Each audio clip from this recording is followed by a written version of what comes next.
নমস্কাৰ সূৰ্যোদয় অলিনানৰ সমূহ দৰ্শকক স্বাগতম জনাইছো state council of education research and training SCERT আসামৰ ফলৰ পৰা দুবছৰীয়া DLED পাঠ্যক্ৰমৰ যে নামভৰ্তিৰ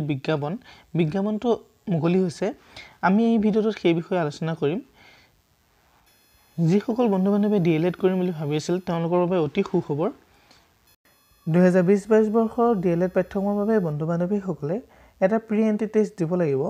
আৰু ইয়াৰ একাডেমিক সেশন আৰম্ভ হ'ব 1 জুলাই 2020 ৰ পৰা ইয়াৰ বাবে বন্ধু-বান্ধৱীসকলৰ কোৱালিফিকেশন বিচাৰিছে HS পাছড আৰু HS ত তেওঁলোকে 50% পাব লাগিব আৰু যিসকল বন্ধু-বান্ধৱী SC ST plain ST hill তেওঁলোকৰ বাবে 5% ৰিলেক্সেশন আছে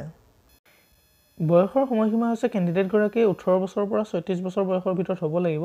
আৰু SC ST plain ST hill category বন্ধু-বান্ধৱীসকলৰ বাবে 2 বছৰ ৰিলেক্সেশন আছে গভৰ্ণমেণ্ট নৰ্মছ অনুসৰি OBC MOBC SC ST plain ST hill PWD candidate সকলৰ বাবে ৰিজাৰ্ভেশন আছে প্ৰি এন্ট্ৰি টেষ্টৰ বাবে বন্ধু-বান্ধৱীসকলে scert.assam.co.in ত অফিচিয়েল ৱেবছাইটত গৈ অনলাইন এপ্লাই কৰিব লাগিব অনলাইন এপ্লাই কৰোতে বন্ধু-বান্ধৱীসকলে 400 টকা এপ্লিকেশন ফিজ দিব লাগিব